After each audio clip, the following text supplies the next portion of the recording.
Good evening, everyone. I would like to welcome all of you to Spirit Alive on behalf of the Sisters of St. Joseph of Brentwood, New York, through whose generous support we are able to provide tonight's program and all the programming for Spirit Alive. For those of you who are joining us for the first time, you took a little aerial view through the mother house of the Sisters of St. Joseph of Brentwood, New York. That's our 220-acre beautiful campus situated out in Brentwood, Long Island. Thank you for joining us this evening. My name is Sister Maria Fascuzzi. I'm the director of Spirit Alive. If you would like to use closed captioning so you can read along and not miss anything that's being said, please choose the closed caption button. Whoops, I lost you there. Please choose the closed caption button on your screen. You're also welcome to put in questions all throughout the program tonight. So if you go down to the Q&A button on your screen, if you're using a laptop, I think it's, if you're using an iPad, it would be at the top of your screen. So please feel free to type your questions in. After the discussion is finished, we will have time to hopefully get to most of all of your questions. Inspired by Pope Francis's call for greater listening, greater presence, and curiosity among the global church, many younger Catholics have participated in synodal sessions to discuss their hopes and their dreams for the church, as well as their disappointments with it. Tonight, we are fortunate to have with us a panel of young women and men who have been asked to share with you their vision for the church. Though they may leave behind traditional models of living out the faith, they are the church today, and they are the church of tomorrow. All of us are invited to listen to them. In fact, we need to listen to them, and we need to learn from them. So I'd like to begin by introducing tonight's moderator, Kara McMahon. Ms. Kara McMahon is the director of the CSJ Education Ministry of the Sisters of St. Joseph of Carondelet, and happy to say, she might not be happy, she's a former student of mine. Our first panelist is Angel Ibarra, a former Catholic school teacher who is now the Community Engagement Manager with the Episcopal Community Services of San Diego. Zoe Creation lives in the Twin Cities in Minnesota, where she teaches 8th grade U.S. history at a public middle school. She and her husband are proud new parents and are very active in their parish community. Anna Ryan Bender is director of campus ministry at Chestnut Hill College in Philadelphia and a very talented musician. Sam Scheit is director of campus ministry as well as religious studies instructor at Fontbonne Hall Academy here in Brooklyn. And I learned after having invited Sam and Anna, when they got on the screen, they realized they're gone to graduate school together. So it's nice to bring them together. Welcome to each of you from the east to the west, and with you, Zoe, in between. Kara, tonight's room begins to you. Great. Thank you, Maria. And thank you to all of those who work with Spirit Alive and who welcome us together this evening. We hope for a rich conversation, and we hope that it's a conversation that draws us to a greater sense of church, the best possibilities for church. And so in saying that, I think that we have a wonderful community gathered together this evening of young adults who take faith with a seriousness, a spirituality with a practice, and an intentional living with a great sense of meaning. And so it's really my delight to gather us together and be able to help moderate really a comfortable as well as enriching conversation. And so I'd like to begin with a question that Anna, I would love to direct to you if you don't mind sort of kickstarting us off this evening.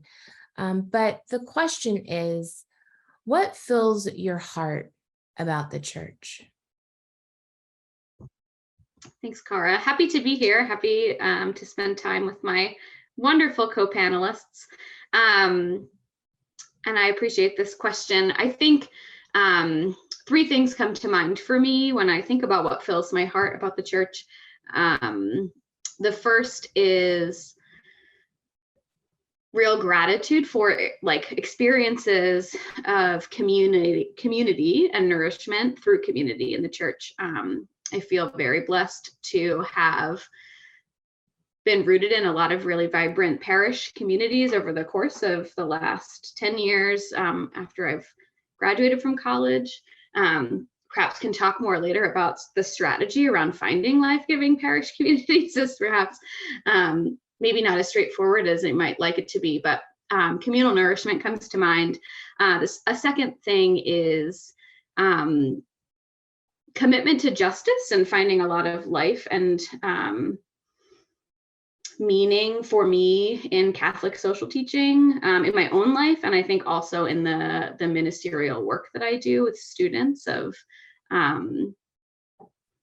being nourished by and challenged by a faith that requires me to think, okay, what does it mean to situate myself in the world that I'm in?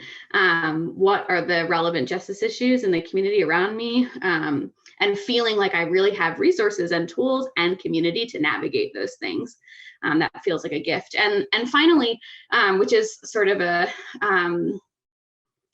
gift that I'm continuing to unpack from and a very expansive experience of synod and higher education here in Philadelphia last year that continues this year, which I can talk a little bit more later. But the synod opening up this opportunity for church to experience church as listening to one another and journeying together. And so really that really challenged my own operative image of church. What am I looking for from the church? And if being church is being present to one another and listening to one another, what then does that mean for each of us? And so that was really life-giving and something I'm continuing to, that's continuing to sort of simmer in my heart.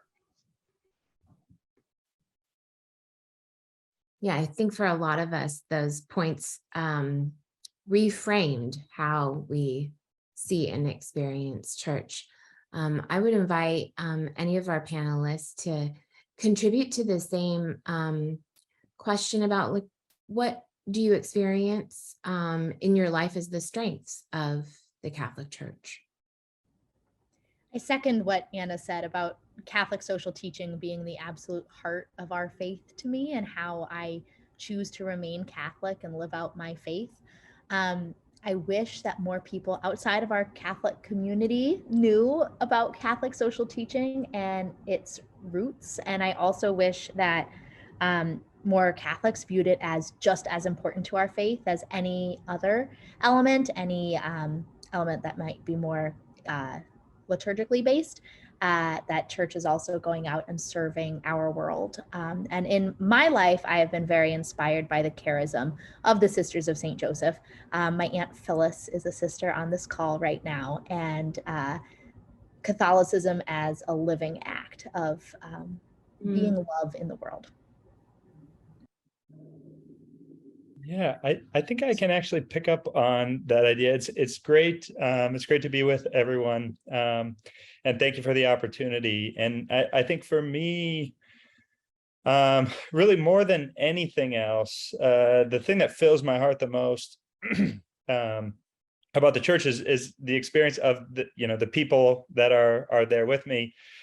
All of us there together based on kind of a common experience of trying to live out or trying to understand a relationship with God, a relationship with trying to interpret what the teachings of Jesus might mean for us in 2022. And I think when I think about the thing that fills my heart the most about the church, it's reflecting on that idea. The many the places that the church has taken me, literally. I mean, the people that I have had the opportunity to be in a room with, that have helped me stay hopeful in moments when I don't want to hope, have helped me, kind of clarify issues that really mattered a lot to me, have helped me in very practical ways, being there at hard moments and great moments in my life. But I think for me, at its most base level, it's about that experience of relationship with God, trying to understand what that means in each of our own lives.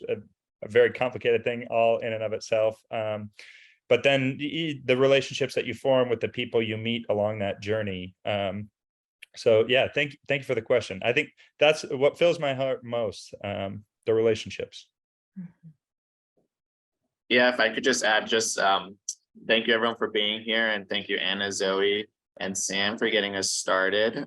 You all took a lot of the words right out of my mouth, so I'll try to make this quick. But I just wanted to circle back to something that I think we've all kind of been feeling and stating, and that's this idea of community. And I think that's really what fills my heart about the Catholic Church.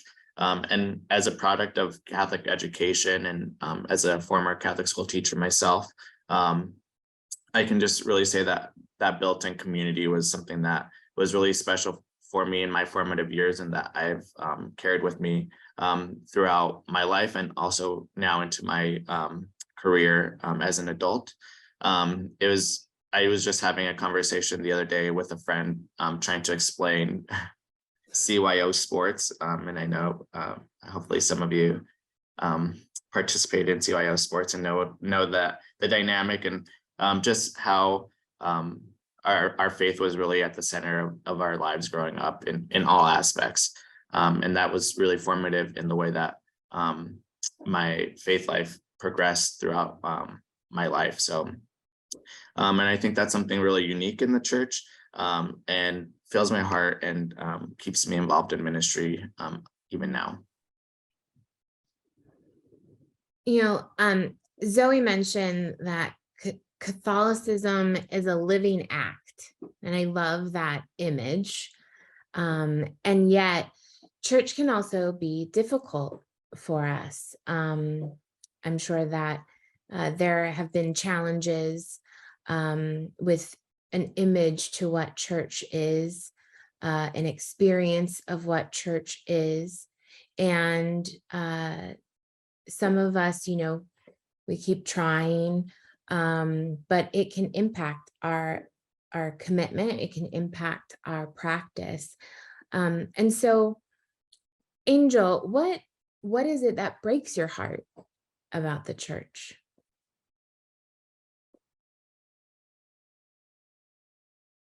Sorry. Yeah, I think what really breaks my heart about the church is, and I was trying to find the right word to put to this question, but I just feel like it's an unfinished project or not whole yet. We have like really great ideas and principles and values for being the hands of Christ in the world. And we do amazing work with our nonprofits and care for the poor and marginalized in so many different capacities. But there's also the institutional church that seems to be pushing people away, especially people who are already at the margins. And there could, I can point to several examples, recent examples, including, LGBT staff members being fired from Catholic institutions, and bishops and priests playing politics by denying communion to certain people that they don't think are worthy of communion. And the list, can go on and on. But the point is that what I really would like to see the church do is really live up to those ideals of being a welcoming place for all.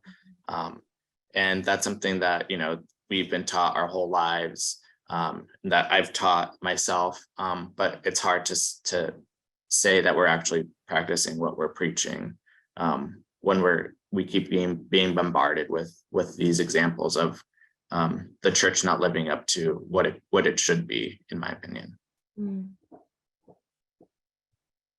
I see nodding heads. Would anyone else like to? Yeah, I can build on that. I couldn't agree more with what Angel just said. When I think of Jesus, I think of radical love, and then I look at the institution of the church and I don't see radical love for everybody. What breaks my heart about the Catholic Church, its treatment of LGBTQ people, the fact that women are not priests and are not included as equal decision makers in our church. Our church's intense focus on sexual mores or politics over issues of serving the poor and vulnerable at all costs. And I feel like there are lots of us young people who feel this way, but there's a loud minority, perhaps. Maybe it's not a minority, I don't know, but they're quite loud. Those who want a return to a much more traditional church. And I don't feel that way. And it's been wonderful going through this process with these other panelists to talk with other people who are passionate about our church, who are devout Catholics, yet our hearts are breaking about various elements. Yeah, Zoe, I think Zoe and Angel, both of you are making me think about how much for me, like my experience of church and of appropriating the faith in my own life has been so rooted in stories. Like, I think I'm just thinking of scripture and like how like our faith is like just we're embedded in the stories of the people who make up this community that we're talking about that's so life-giving, and just thinking about how what is heartbreaking about the church that I'm hearing, and I also agree with, is the ways in which we like choose to not hear certain people's stories in our current context. And I think for me, certainly like LGBTQ folks and also women, and I think too young people in general. And when I'm thinking about young, I feel like an old young person maybe on this panel because I'm at the top of like the age range. I can admit I'm 31, but just thinking about how, working in college campus ministry, oftentimes that's the last real can be the last formative experience of church that's impactful for a young person.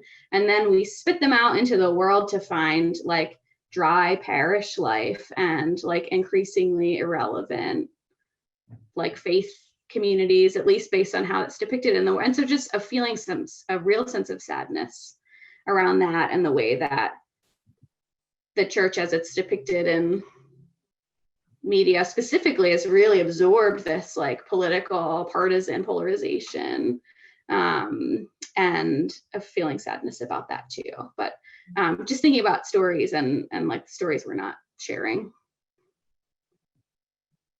Yeah, I'll build off of a lot of really great insights, I think, from our panelists. This is definitively, I think, a question when we talked, we had one opportunity to kind of get together and speak, and I learned a lot from that conversation, and I'm grateful for the opportunity to be in conversation with everyone tonight. But I think for me, there's a couple things that I kind of jotted down that I think stand out to me, and one of them, Zoe was kind of talking about, this experience of reading the teachings of Jesus and having those in so many, in so many different ways, being all about this radical, inclusive love that calls us to change or conversion, and then like going to mass and I literally having experiences of like not a single person acknowledging you as you walk in and go to liturgy, or having experiences of being a part of a mass, a community for a long time, and coming to events and not being acknowledged, or having people welcoming you into a community. I think one of the things that I guess I want to say is for me, I find myself all the time drawing this distinction. In graduate school, I took this class on spiritual autobiographies, and we wrote a book by Howard Thurman. And Howard Thurman, in The Head and the Heart, his spiritual autobiography, he talks about, he makes a distinction between what he calls the religion of Jesus and Christianity. And basically what he says is, hey, there's people who are trying to live out the religion of Jesus, and those people have a really hard time, and a lot of times they really butt their heads with those Christians. That trying to live out and to understand what it actually means to follow the faith of Jesus is a hard project, which brings me, Angel used one of my favorite images for the church, which is that the church as an unfinished project. So that's simultaneously terrifying and really good news for all of us. That we're committed to a project that's not done, that we're probably not going to see the end of, and that doesn't mean that it's not worth it. It actually means that it's really worth it. That we're going to be in a constant state of trying to look to what has been given to us from before, and cherish those good things. I mean, for me, and it sounds like for a lot of our panelists, that's some sort of encounter with the teachings of Jesus. That's some sort of encounter with community. That's some sort of encounter with feeling, and having an experience of love, and that's really meaningful. It's about consistently saying, hey, these things that we've been holding for a long time aren't helpful for us anymore. And so what is the church? Where are we being called to? And I think that for me ultimately becomes the biggest frustration. I really, what breaks my heart about the church is that I, frankly, can sit in kind of a privileged place of going to a church that is really welcoming and really accepting and loving that experience and having an encounter with people who know without a doubt that they're right where they're supposed to be and are called in a piece of that. And knowing that I can have conversations about some of these hot button issues that have already been brought up, contentious issues within the life of the church, and have generally a bunch of people who kind of nod their heads and say, like, yeah, we all feel that, and we as the church want to see that change. But knowing full well that there are times where I visit other communities and I actually don't even want to tell people, I want to keep like 1,000 feet away from claiming the identity of Catholic because of the assumptions, fair assumptions that people make about some of the moral teachings of the church that, as Zoe said, I think get highlighted time and time again as being, so what is it that makes you Catholic?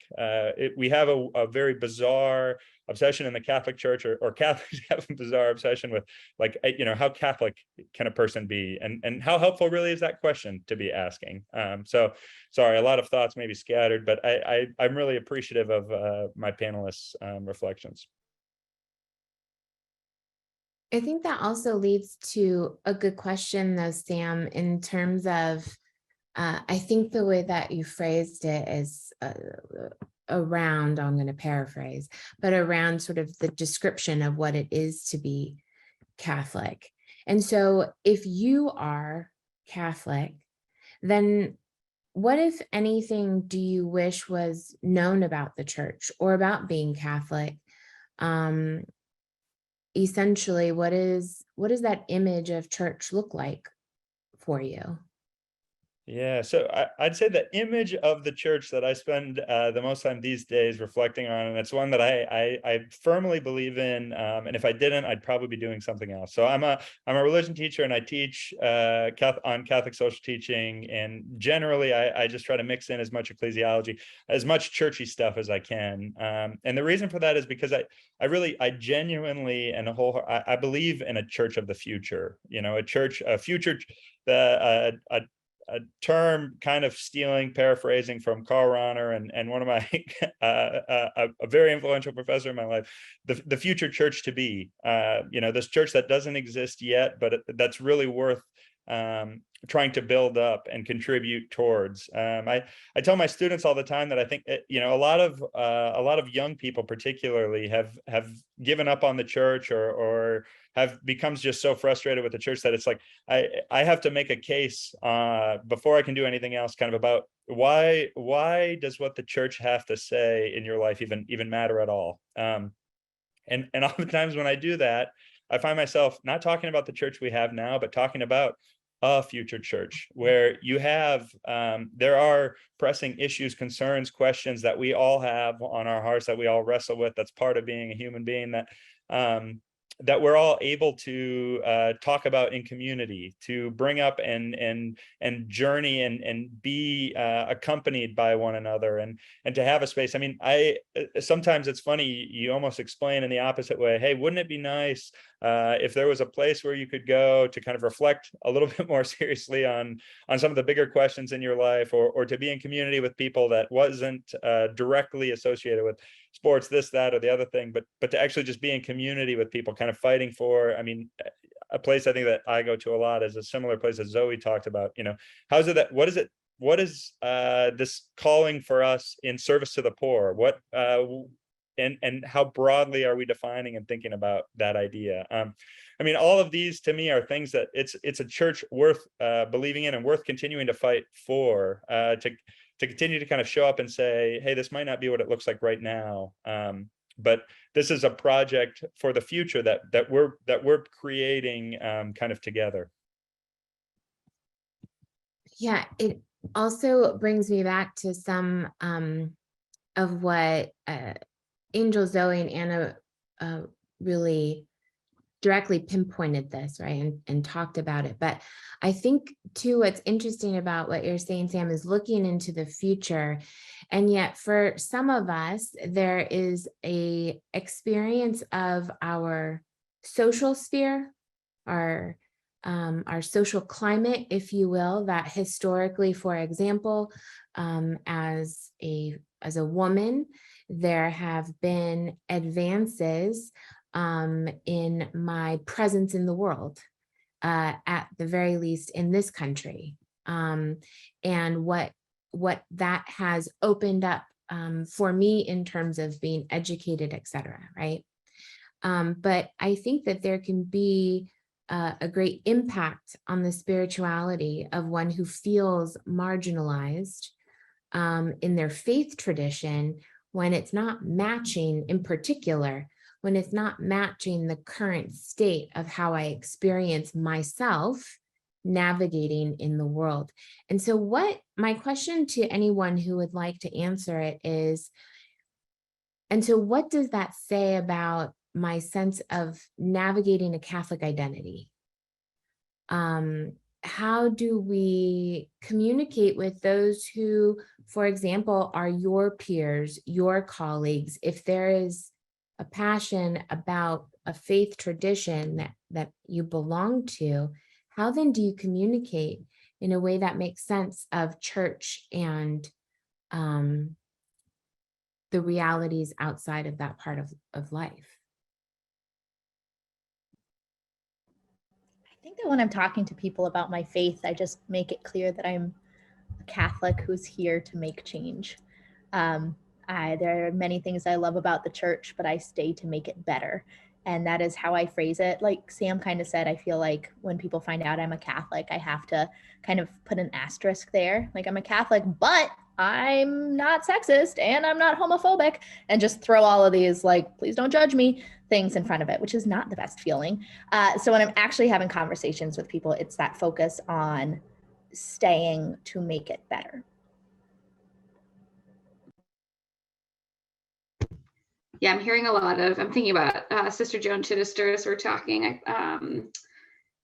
She has language that's one of my favorite images of church. She talks about church as process more than place, which I find particularly consoling. I think consoling is a word Sam used to talk about his image of church. This is what we're clinging to, our consolation. But within that there's a sense of call and action within that image of process, where I'm able to, at least at like this present moment in my life, see myself as part of contributing to that process. Mm-hmm. And yeah, that actually comes from an essay that she wrote called Why I Stay, which she wrote like 25 years ago, but is still helpful for me. But within that, I think too, as just as important as images of church are for like kind of understanding, I think people's images of church are really helpful insights into understanding their like sort of expectations for church and how they show up in it. Just as important, if not more than that, are thinking about like how within the church are we imaging God? And I that came to mind first for me, Cara, when you were asking this question of just recognizing the ways in which I feel my own identity represented or not, and more often not, in the language we use and the artwork that we display in our larger church for who God is, and that there's a real deep spiritual impact of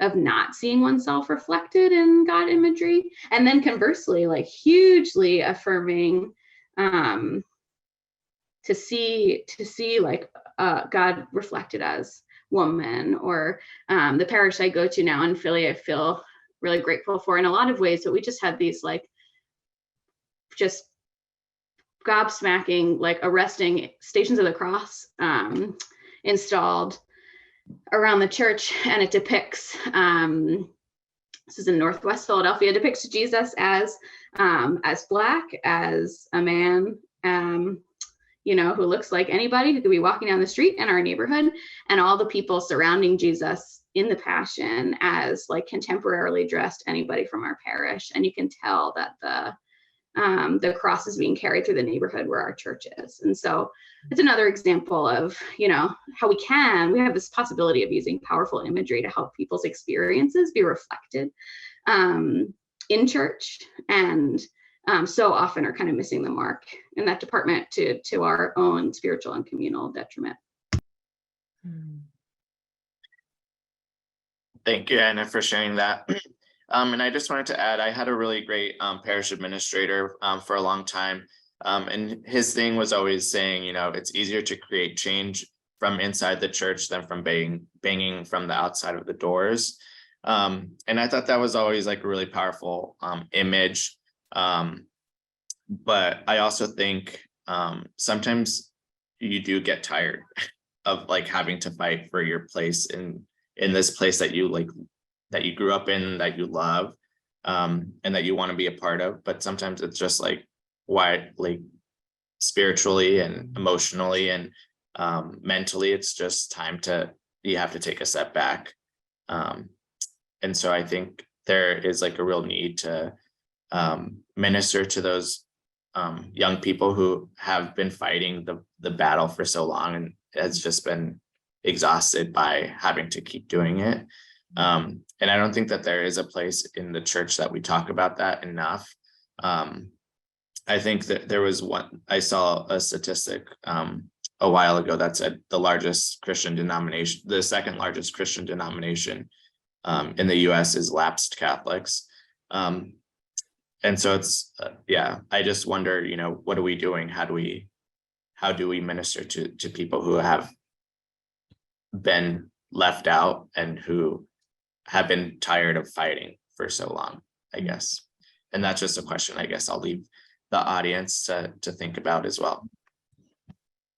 No, it's an excellent question, Angel, because, in diversity, equity, and inclusion work, in most recent years, there's been an additional word added to the work that I think even our church could take with some seriousness, and the word is belonging.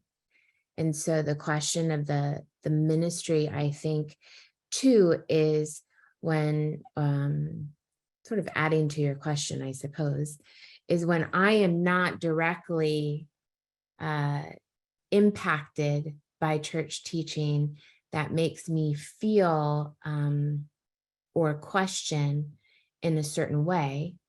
So I'm not the one who grows tired, if you will.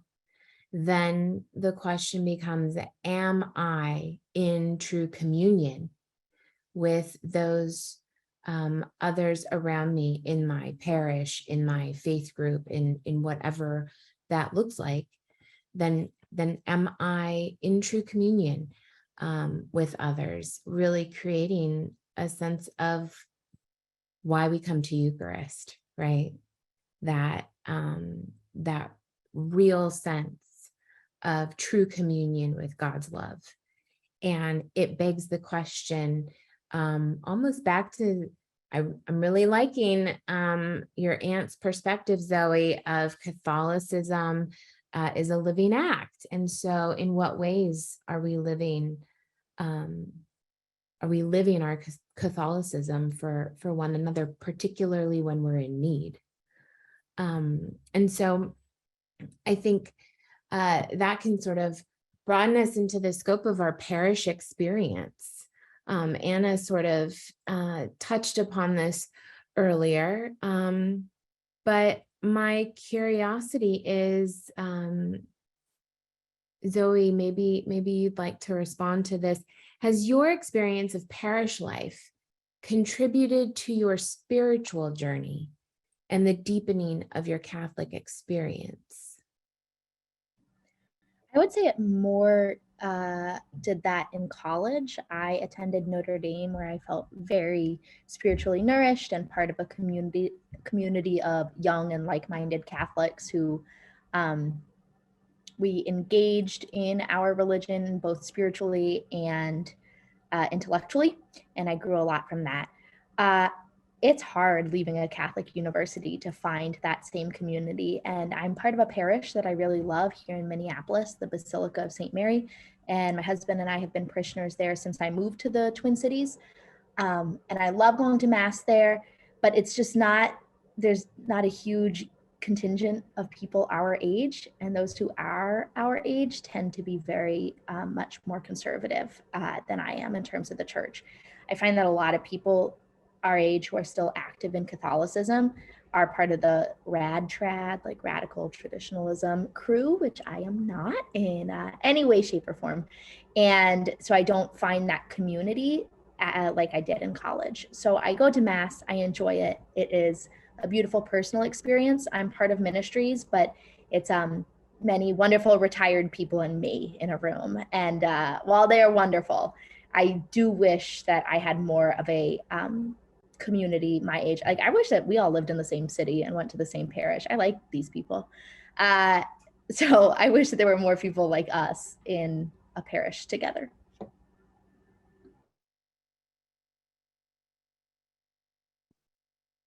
Well, we're out here, Zoe. So, I mean, we're certainly spanning. San Diego, here I come. Come on out, Zoe. What about anybody else? Because I think that this is a huge question. I think many of us had this experience if we went to Catholic universities where the ministry was abundant and or, at the very least alive in a way that then as someone who worked in ministry and higher education, it's hard to continue to support postgraduates in their experience of church when they're not feeling fed. And of course, part of it was constantly like, then you be the change you want to see in the parish.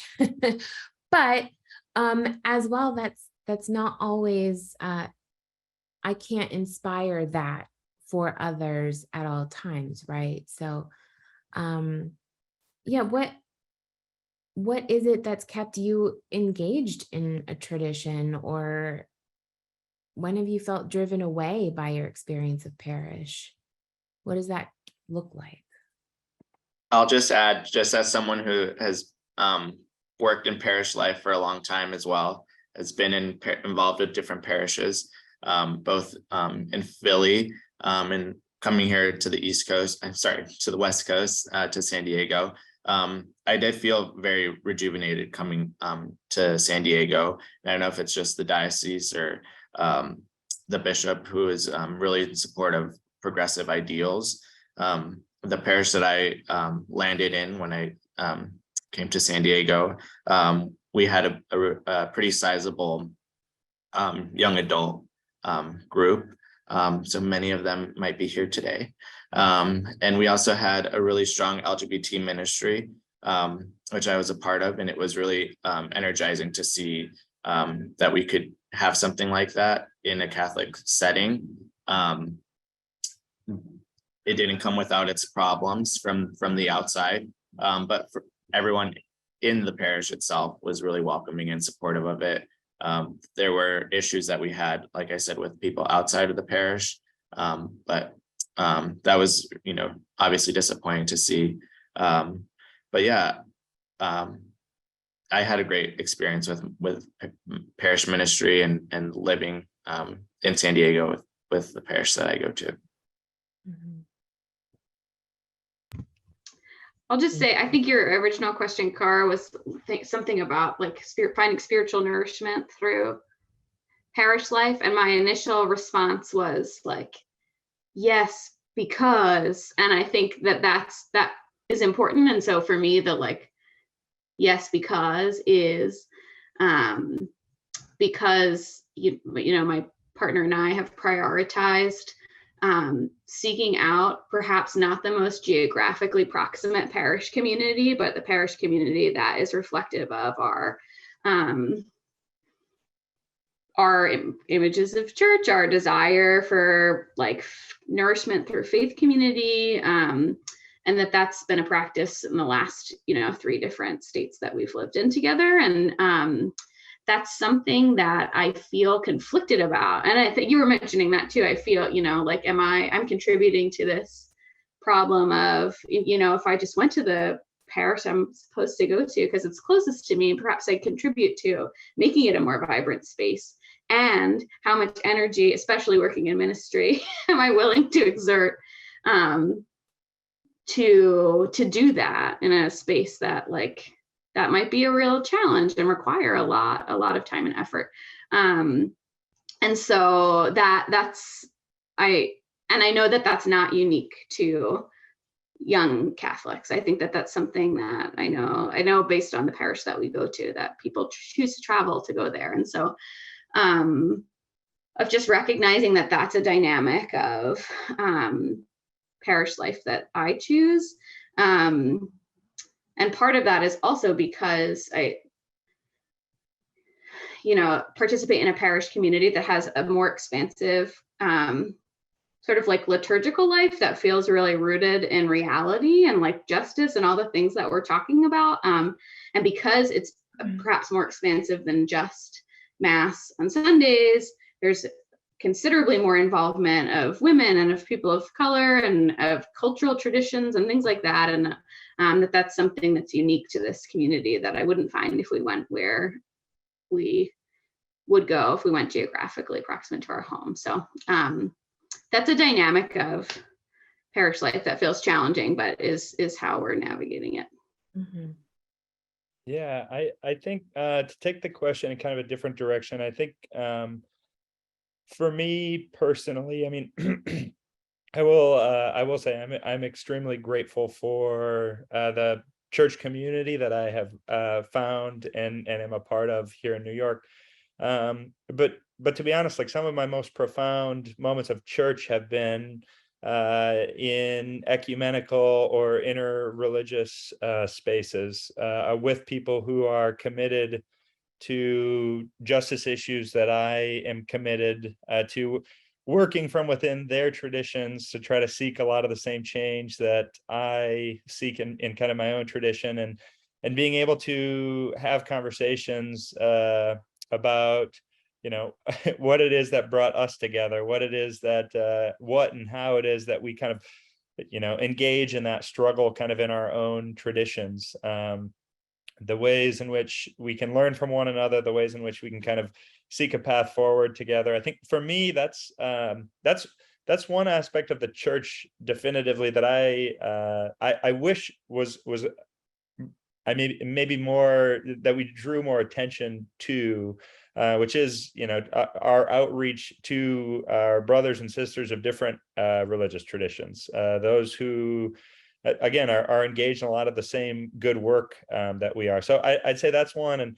And I mean, another, I had this experience in college with one of my professors who talked about this idea that I remember at that time, a lot of us, it was like my first year in college, and a lot of us were just really confused at how some of our professors had chosen to study, Christian theology, and we're now Christian theology professors, and like some of them didn't go to church on the weekend. Like that just really that blew everybody's mind. And I remember one of my favorite professors, kind of getting pressed about this in a class. It basically said, hey, this room right now, like this is my church. Being in a room with people who are trying to sort out the ideas that matter to me, that's the image of the church. That's the the Catholic act, or that's the process, I guess, that we've heard being talked about a few different ways. And I just wish we haven't spoken a lot yet about kind of the way that I think Catholics especially get really caught up and kind of bogged down, and like there's these really wonderful lay groups that get together and chat and all these things, and who sometimes feel really powerless under the hierarchy of where the church kind of sits, and have really good ideas that get basically, said, hey, that's not going to happen, or no, we're going to pass on these issues. So I think, that's just one aspect that I kind of want to highlight too, is that experiencing church can happen in a lot of different ways. Mm-hmm. I think that leads to what I think we have time for, maybe just one more question. And Sam, you created a great entry point for a question that I think is really important. A lot of reports and surveys of Catholics are beginning to show us that folks are leaving church. I don't think that it's uncommon to just the Catholic Church. I think that it could essentially be said for organized religion at large. And so my question to you is, do you think that there is a place or would there be an interest, knowing your peers, knowing friends of yours who I'm sure are of a variety of traditions, denominations, life experiences, and so forth. Do you think that there is a place for organized religion as generations go on? What would it be that would draw them to engagement in tradition? I'll allow anyone who would like to respond to that question.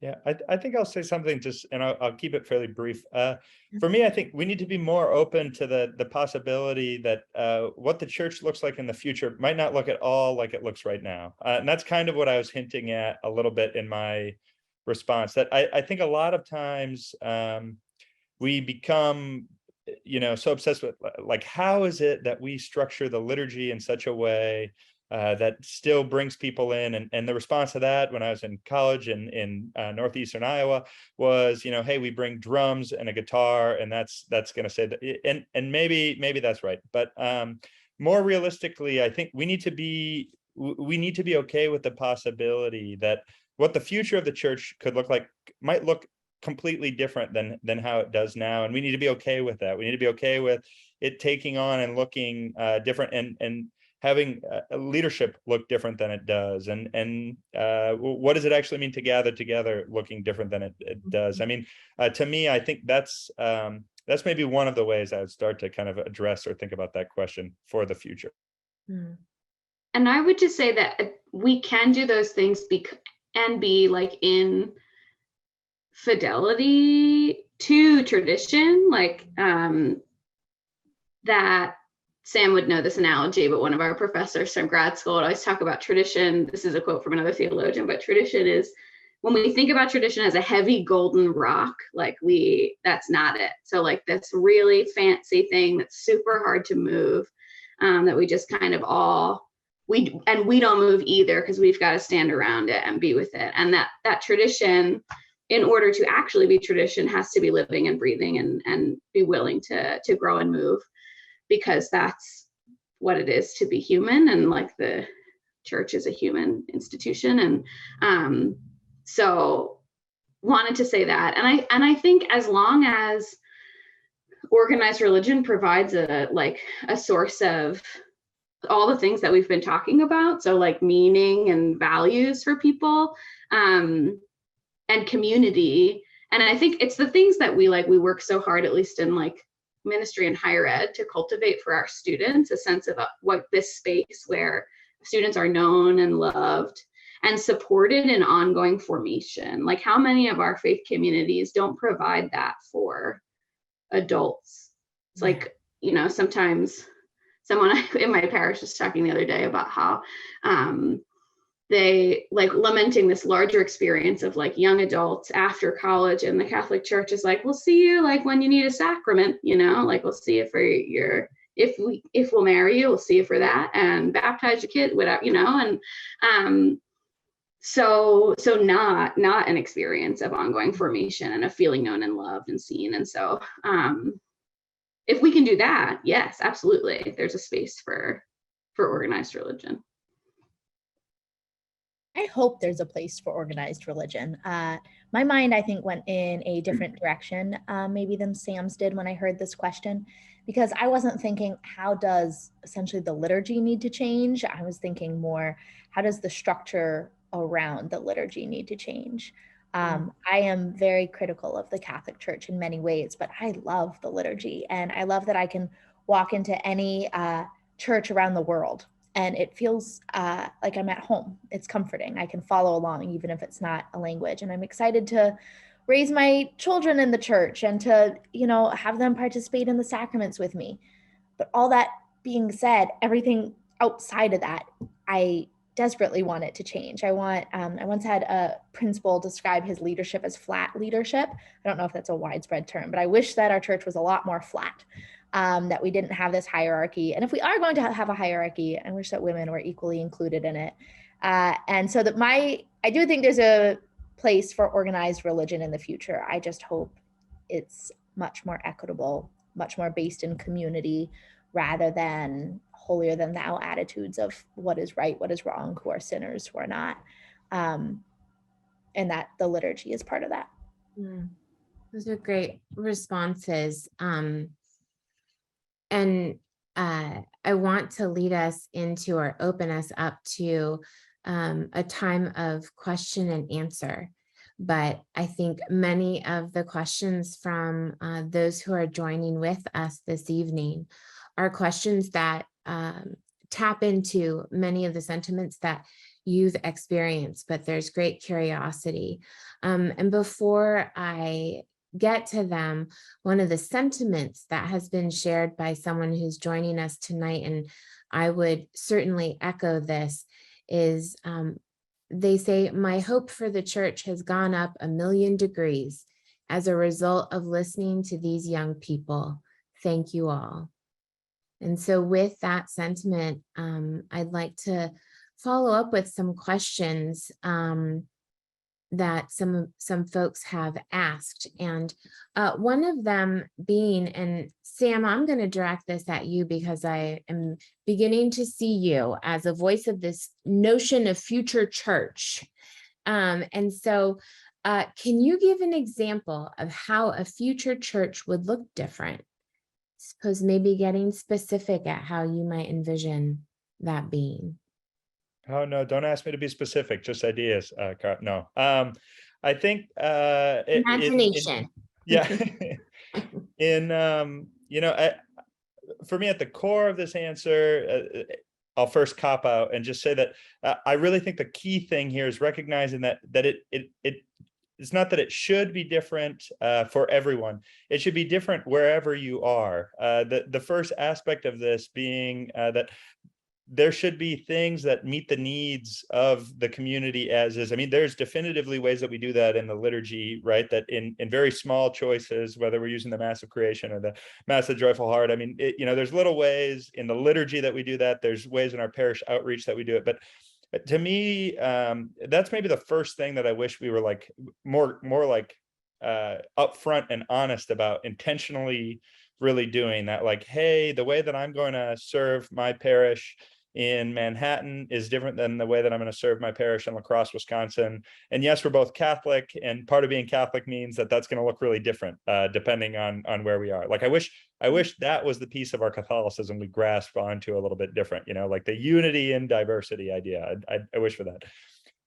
I mean, so I think like in that context, so if it was up to me, and I'm putting together my future church. Music is something that connects me, I mean, profoundly with my faith, with the people that I'm around, which is why I'm really grateful that I'm part of a parish ministry that has a choir that I'm a part of and actively engaged in, that I get to be, I meet for rehearsals and we sing together on Sundays, and beyond that have fellowship and community with one another. So, if I'm putting together, for me, a way that I'd like the church to look different, it's really engaged with that music ministry.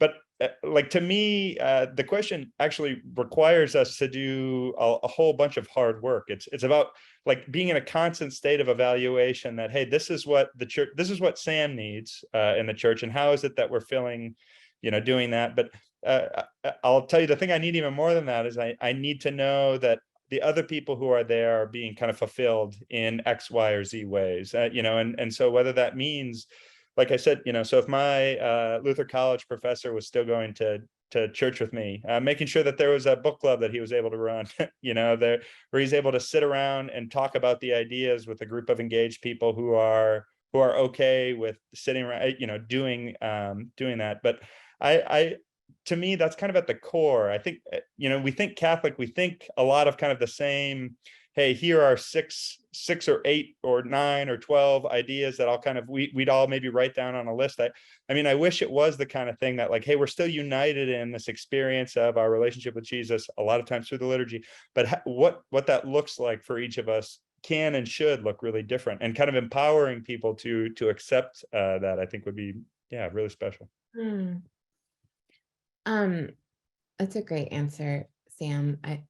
I mean, it certainly gives us all cause for pause to think, right? To use our religious imagination in a way that can really provide for church, for people.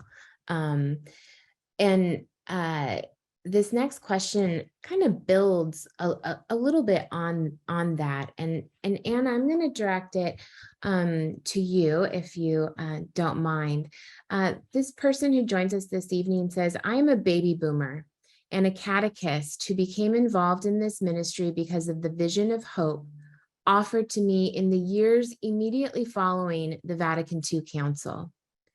What gives you hope for the future of the church and your ministry in it? That's a great question. The first thing that comes to mind, I'm just thinking about how we're still unpacking maybe Vatican II in the midst of this sort of other large conversation and period of discernment in our current synod. But two things. One, that like the experience of the synod right now has given me just a real,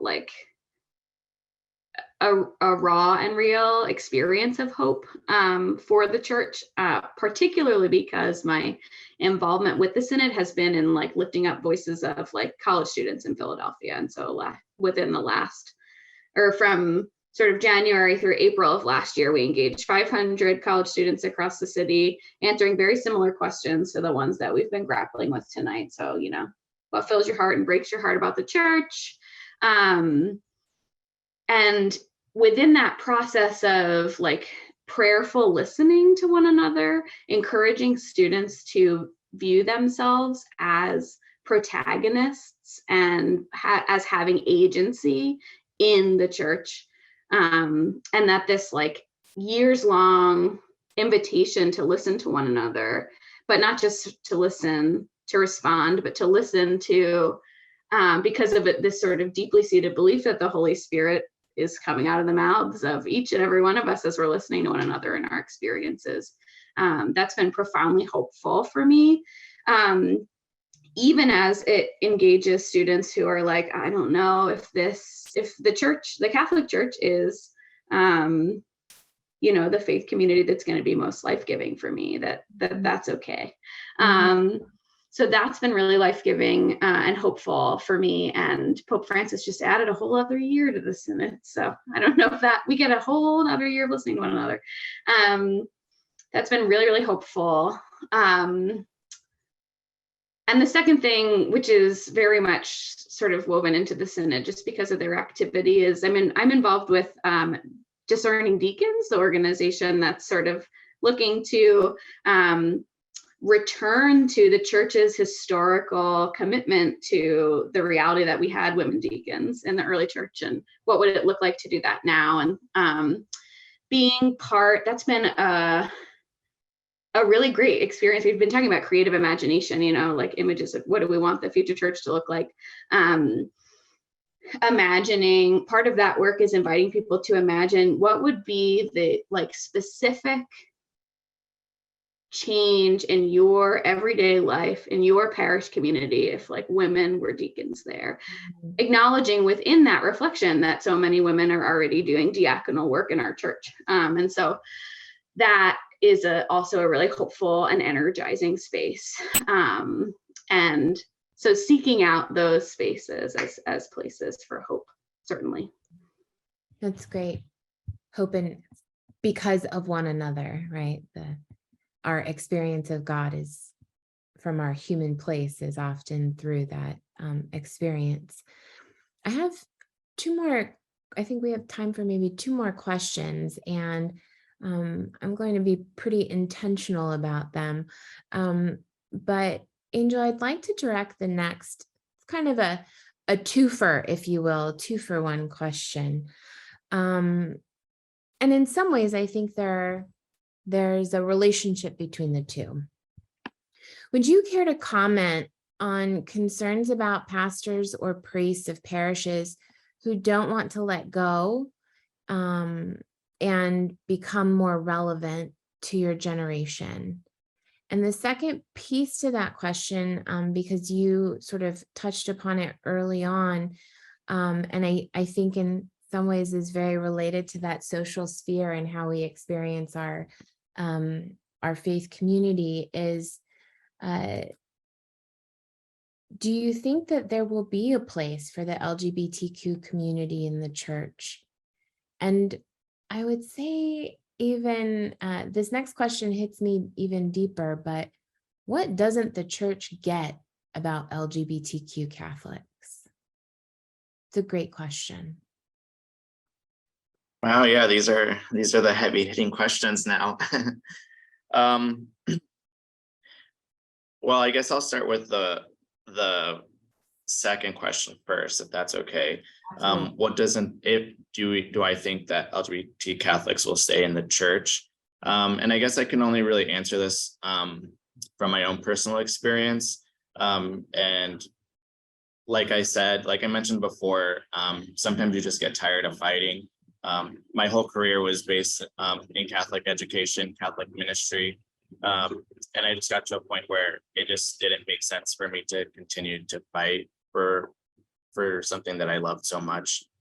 So I have actually been practicing now in the Episcopal Church, and also working with the Episcopal Diocese of San Diego with their community outreach, and finding that community that is very similar to the Catholic faith has been really life-giving.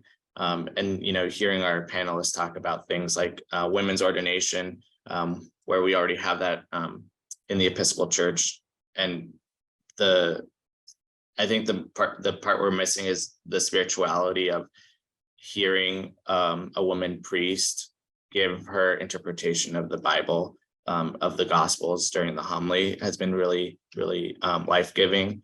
Having an LGBT priest give his interpretation of the Bible at the pulpit during the homilies has been really, really life-giving, and something that's been really special to my spirituality and really helpful.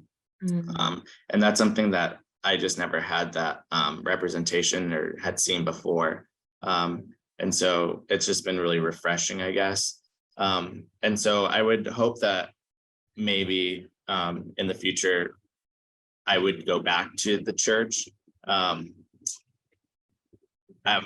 also a child of immigrants. And so my family kind of always grew up with this idea of going back to Mexico, or this romanticization of what it, growing up in Mexico was like. And so I think I also have that with the church now, where I know that I'm in a place where I need to be now. And I long to go home again someday. I don't think that I will in my lifetime, just based on certain policies and things that, people just won't understand, I guess, because we're not in the room, and we're not going to be listened to. And we're going to say we're going to listen to all these different people. And I don't think I hope that I'm wrong in saying that I don't think it's going to change, but until I'm proven wrong. Yeah. And I think it goes along with the question about priests having to let go of thinking the old ways, because I think it's really telling that that pews are becoming empty. And so it's we have a saying too that I heard recently. It's, if you don't have a crying church, you have a dying church. And I think as a good leader should always be looking from the balcony down to see, what am I missing here? If my pews are empty, then I'm doing something wrong. And I think that the church has been seeing empty pews and hasn't done anything for the past 20, 30 years. And that's why we're in this situation, I guess. Yeah.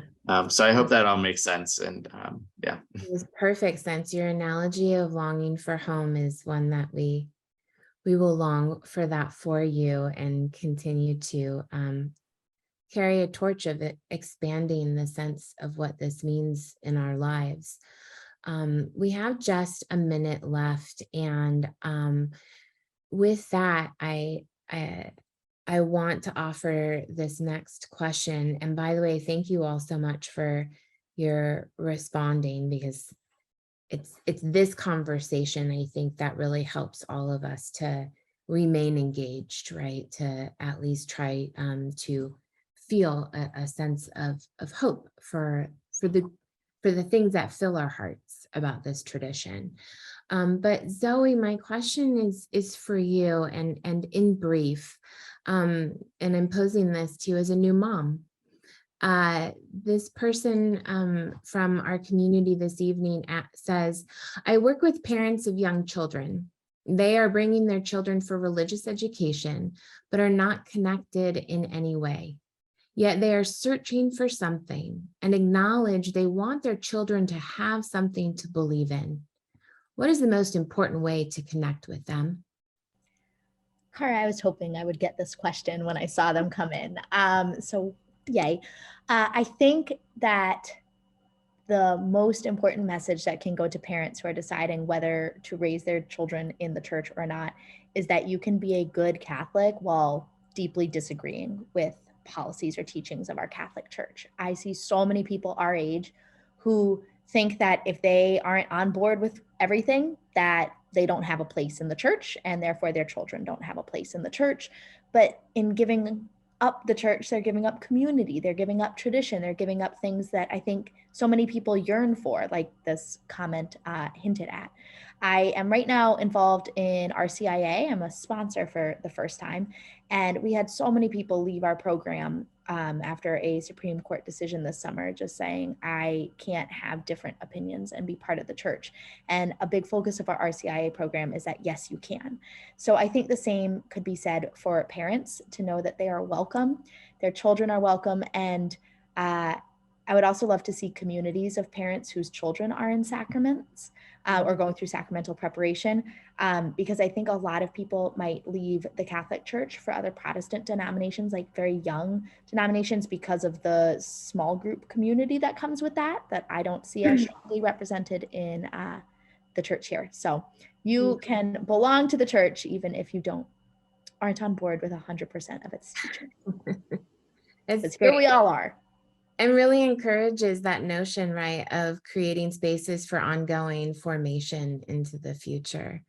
With that, thank you all so much. And I'd like to invite Maria back to our conversation to close us out for the evening. Okay. Matthew? I'm not sure what's happening. Matthew? Can you hear me, folks? Yes, Yeah. we can see you. Okay, good. You don't have to see me. Anyway, this was wonderful. Made me laugh a lot, and it certainly brought some tears to my eyes, because our church is in a lot of ways wounded, and it needs to be forgiven by us so that we can move forward. So I thank all of you for doing this. We are very grateful to be able to have the opportunity. A lot of people come to Spirit Alive, have gray hair like I do, and we don't always get an opportunity to listen to people your age. So I'm so grateful to all of you for all of your contributions. I hope you've created a community among yourselves and that you'll go forward together as friends in Christ. So everyone out there, good night. Thanks for coming. I hope you enjoyed the program and I hope to see you again next week. Bye now. Bye.